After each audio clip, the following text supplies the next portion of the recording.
Amis pilotes, bonjour, bienvenue sur ma chaîne YouTube. Aujourd'hui pour un petit vol ludique. Là nous sommes, alors là on voit Google malheureusement retouche un peu les couleurs des photos satellites. C'est dommage, un jour je vais remettre les vraies couleurs et refaire les tuiles parce que c'est un peu, je trouve un peu, enfin c'est pas terrible quoi, disons. Donc ici, vous avez Montpellier. Montpellier, nous y sommes allés déjà une fois ou deux. Ici, vous avez Montpellier-Fréjorgues, qui est donc l'aéroport. Et là-bas, vous avez Montpellier-Candiargues, où j'avais fait le tour de piste. Donc aujourd'hui, je vous propose un petit vol ludique en navette spatiale. Donc en fait, X-Plane est livré avec une navette spatiale que l'on peut utiliser, de ce que j'ai cru comprendre, en chargeant des situations. On peut faire des rentrées dans l'atmosphère et atterrir. Moi, j'ai trouvé une combine pour faire un petit peu autre chose avec. C'est l'utiliser, on va dire, comme un avion. C'est-à-dire qu'il y a possibilité de remplir les réservoirs et de voler. Donc, on va faire un petit tour rapide de la navette. Voilà à quoi elle ressemble, hein. Elle est pas mal. Elle est pas mal. Bon, un peu grossière, mais elle est pas mal. On va monter à bord. Hop, voilà. Donc, j'aime bien à bord, hein. Il y a plein de boutons. Il y en a partout. Ils fonctionnent pas, hein. Ça sert à rien d'essayer de les bouger. La plupart fonctionnent pas. Il y en a sûrement qui fonctionnent. Je crois que celui-là, ouais. Non, même pas. Non, il y en a très peu qui fonctionnent. Mais en fait, normalement, elle n'est pas faite pour voler au moteur, mais on peut quand même le faire. Donc, le manche fonctionne, palonnier fonctionne. J'ai vu qu'il n'y avait pas de volet. On peut entrer le train quand même. Voilà, tout ce qu'on peut dire, hein, il n'y a pas grand-chose, ça va être juste pour s'amuser. Alors, je vais vous montrer la petite astuce, hein. Ici, j'ai fait une copie de la navette, je l'ai chargée dans PlaneMaker. Donc j'ai deux navettes, hein. J'ai la navette d'origine, c'est celle-ci. Si on essaie de la personnaliser et de mettre du carburant, on ne peut pas. Et il y a une possibilité en retouchant dans PlaneMaker de remplir les réservoirs. Donc on va pas s'en priver. Masse du carburant total, on va mettre le maximum pour avoir le poids, voilà, qui est, ça fait quand même 150 tonnes. Charge utile 1200 kg, c'est largement assez. On peut remarquer qu'on peut voler que 38 secondes, donc le vol va être assez rapide. Rassurez-vous, on aura quand même le temps de sortir de l'atmosphère, hein. Voilà. Alors, si jamais vous voulez le faire, et je vous recommande quand vous faites ce genre de choses, il faut aller aussi ailleurs. C'est dans les préférences, réglages, général, ici. Vous avez simulé évanouissement voile rouge et effet d'hypoxie, donc je l'ai décoché. Parce que sinon, quand on va décoller, on va assez vite, l'image va se noircir parce qu'il n'y a plus d'oxygène et donc évidemment on ne peut plus respirer, donc on ne peut plus voir non plus. Donc on vole en aveugle pendant un petit moment, le temps de récupérer. Pour éviter ça, donc je l'ai décoché. On va démarrer sans plus attendre les moteurs. Hop, c'est parti. Alors si vous voulez essayer de suivre, j'ai essayé de comprendre un peu ce qu'il y avait ici comme instrument. Vous avez tout à gauche, vous avez l'angle. Juste à côté, donc en jaune, vert, vous avez l'angle de la navette. Ensuite, c'est le nombre de G. Juste à côté, je ne sais pas ce que c'est. Et KEAS, c'est la vitesse, de ce que j'ai compris. À côté, il y a un VOR, je ne sais pas trop à quoi il sert. Après, quelque chose qui ressemble à un horizon artificiel. Voilà. Alors personnellement, j'ai utilisé le Vision tête haute, hein, qui est ici, où on voit la vitesse sur la gauche, l'altitude sur la droite, et l'horizon et l'axe au centre. Alors ça va être utile parce que quand on monte, comme ça monte assez fort, on aurait tendance à passer sur le dos assez vite. Alors il faut faire attention à bien rester, bien monter verticalement pour pas se mettre à faire des tonneaux. Donc je ne sais pas si vous êtes prêts, ça va pousser assez fort. Je vais essayer. Alors je vais pas aller vraiment trop à fond, parce que sinon on se fait satelliser et on met 3/4 d'heure à redescendre. Et après le but étant bien sûr d'essayer de revenir sur la piste de Montpellier, c'est ça, mais je vous cache pas, j'y suis jamais arrivé. Alors je sais pas si j'ai pas dit Toulouse, hein, parce que la ville est rose, mais non, non, on est bien à Montpellier, hein. On est bien à Montpellier. Je vais envoyer. C'est parti. Oh là, oui, ça pousse, ça pousse, ça pousse. Voilà. Ouais, j'ai touché un peu. Ouais, la queue a un peu touché. On va rentrer les trains. C'est parti.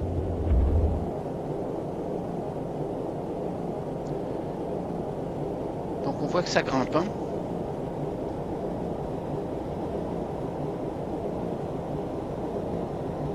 Ça grimpe sérieusement.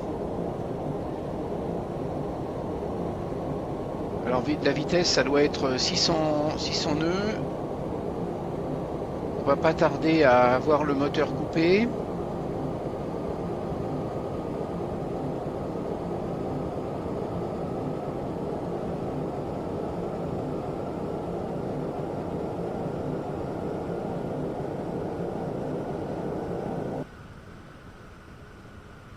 Là donc on est sorti de l'atmosphère. On est sorti de l'atmosphère. Je sais pas trop dans quelle position je suis. Je vais pousser pour essayer. Pousser. Voilà, on est là. Alors maintenant, le plus difficile, c'est de reprendre de la vitesse et de retrouver l'atmosphère, au moins des couches suffisamment denses pour que les commandes répondent. Parce que là, je ne sais pas si vous voyez, mais je suis à fond de commande et il n'y a pas beaucoup de réactions. Voilà, on va se laisser descendre. Alors qu'est-ce qu'on voit là? Je pense qu'on va voir la Corse. Ça doit être la Corse. On voit assez loin. Qu'est-ce qu'on voit là-bas? À part les nuages? Je sais pas. Ah, il faut que faut pas que faut que je reste à plat. Il faut que je reste à plat, que je reprenne de la vitesse. Je sais même pas où on est.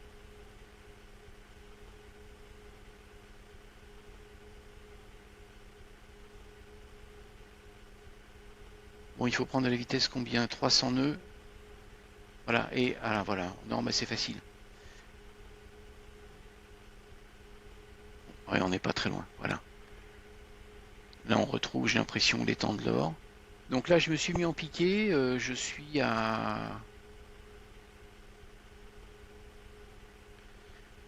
quelle vitesse? 90 nœuds.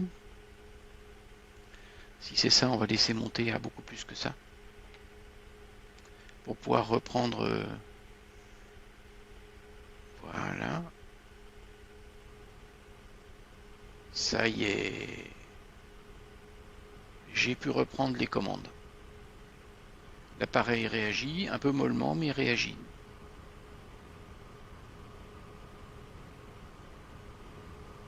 Voilà.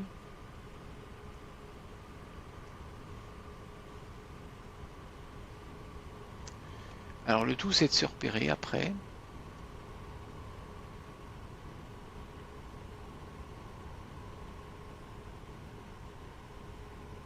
Je vais faire un demi-tour, on sera à 400 nœuds, 390 nœuds.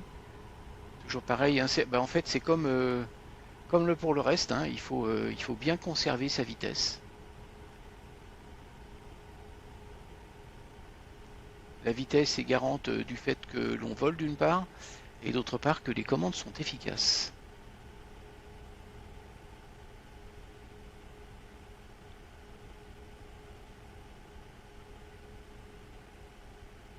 On va pas tarder à retrouver la rive, le bord de la terre. Voilà. Où est-ce qu'on est là? J'ai l'impression... Ah bah si, c'est facile. Ici, vous avez la Camargue. Ah, vous avez la Camargue, vous avez Port-Camargue, le Gros du Roi. On voit ici Montpellier, l'aéroport est ici. Donc on va essayer de se poser. Je vous cache pas que si j'y arrive, ce sera la première fois. Donc la vitesse, 260, ok. La seule chose, il ne faudra pas que j'oublie de sortir le train. Il n'y a pas de volet, il n'y a pas d'aérofrein, il n'y a rien. Donc l'artiste travaille sans filet.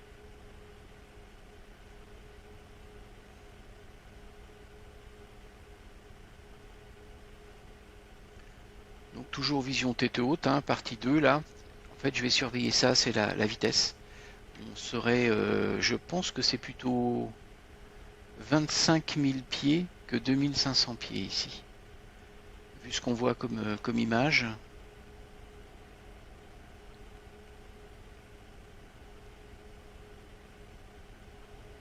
Donc 25 000 pieds, ça reste une altitude d'avion de ligne. En avion de ligne, pour avoir demandé au pilote de donner les caractéristiques du vol, on était monté à 38 000 pieds. Et quand on réfléchit, ça fait 12 000 mètres environ, ça fait quand même beaucoup. Voilà, donc l'aérodrome est là. Ben, je pense que je vais pas tarder à m'aligner parce qu'il doit planer comme une pierre le truc. Donc quitte à arriver un peu vite, au pire, si j'arrive à toucher les roues sur le tarmac, je serai déjà assez fier. Enfin, sur la piste, je serai déjà assez fier. Et au pire, on finira dans l'herbe en bout de piste.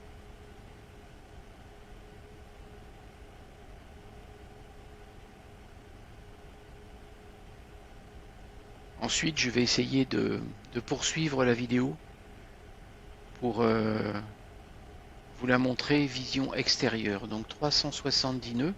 La piste bouge quasiment pas. Donc même technique hein, que pour les petits appareils. C'est l'endroit vers lequel on se dirige. 380 nœuds, à la limite, c'est une vitesse correcte. Je ne sais pas à combien il décroche. Voilà, on va sortir le train. 380 nœuds, ouais, non, faut quand même pas, il faut y aller assez directement, je pense. Voilà, donc on rentre dans la brume. Dans la brume, 360 nœuds. Là, je vise l'entrée de piste et on essaye.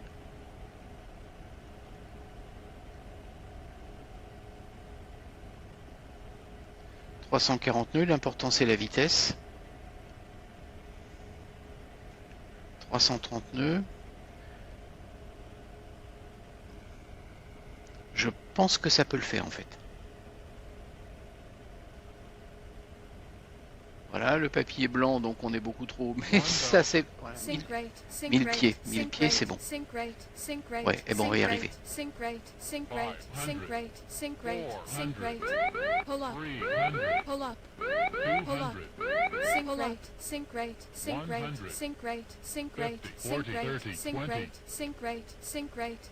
Je le laisse descendre.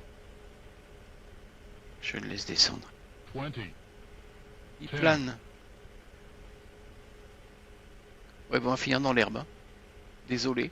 10.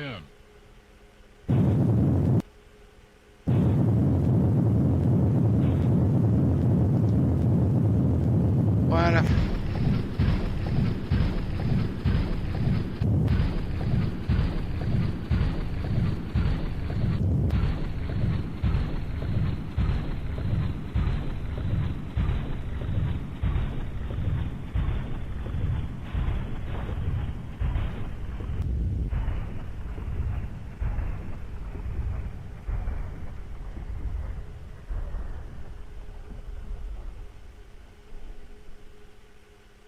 Donc voilà, bah pour finir, on est arrivé sur le parking du centre commercial. Donc je vais rembobiner un petit peu. On va regarder, mettre en mode replay. Et je vais essayer de vous repasser tout parti en vue extérieure parce que je pense que ça va être sympa.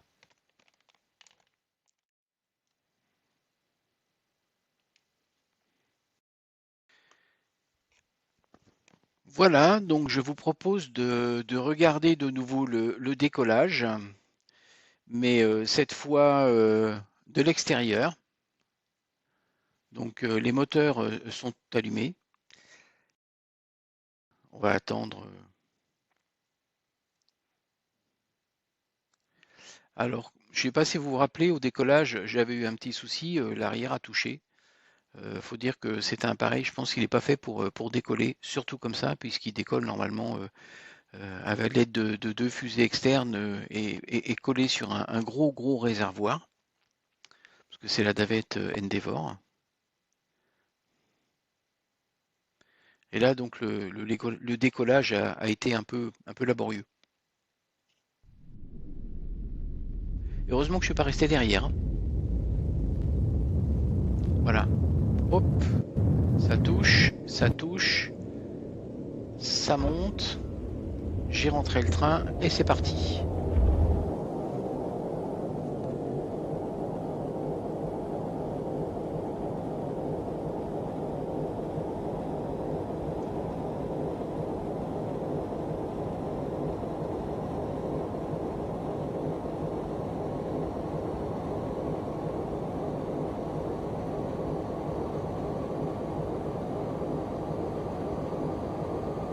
Donc c'est là qu'on voit que ça monte fort.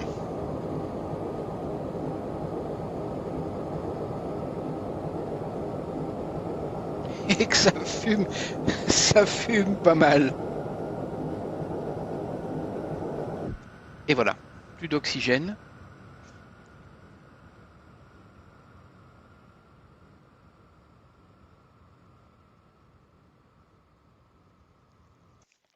Et en fait, on ne s'est pas beaucoup éloigné.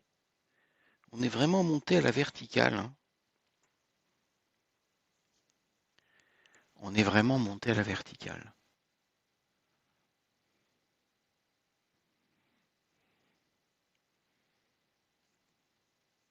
Voilà, donc je vous propose maintenant qu'on passe directement à l'atterrissage. Voilà donc l'atterrissage. Si vous vous rappelez, donc nous on est là. La piste de Montpellier est ici. Candy Argala, hein, comme d'habitude.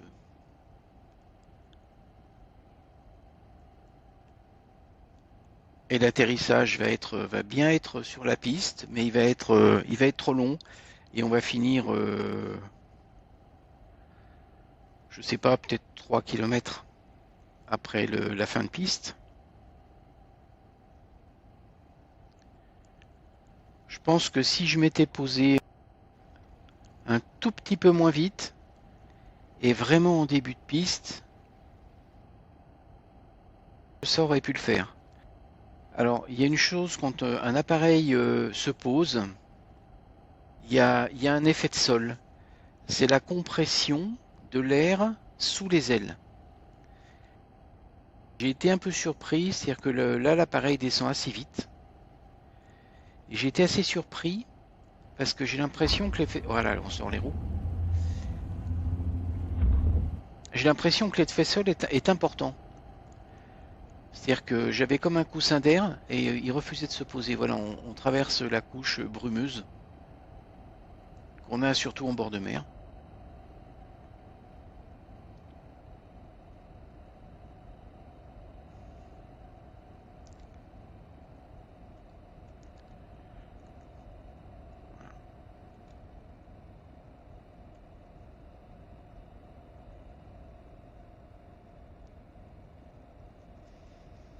Comme je disais, hein, pour ceux qui ont suivi le Tour de Piste d'Ologne, vous avez le papy ici, hein, clairement il est tout blanc, je suis largement trop haut, mais c'est un peu volontaire. Et on va voir qu'au fur et à mesure qu'on descend, il va devenir rouge, hein, les lumières 1, 2, 3, 4. Normal. Voilà, 1, 2, 3, 4. Et ça va toucher. Donc voilà, là il y a la compression sous les ailes, et en fait j'arrivais pas à me poser. Il plane beaucoup mieux que je ne pensais, surtout sur la fin. Et j'ai quand même touché sur la piste.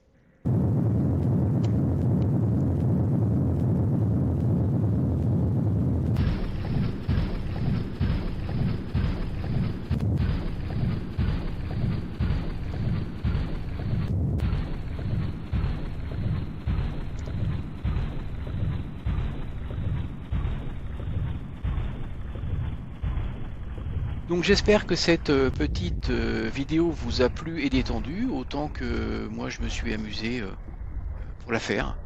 Et j'espère vous retrouver bientôt sur ma chaîne en fonction de l'heure à laquelle vous regarderez. Je vous souhaite une bonne journée, une bonne soirée, voire une bonne nuit. Et n'hésitez pas à mettre un petit like, hein, et à vous abonner si vous souhaitez être informé de la publication des prochaines vidéos. En tout cas, merci à tous et à bientôt.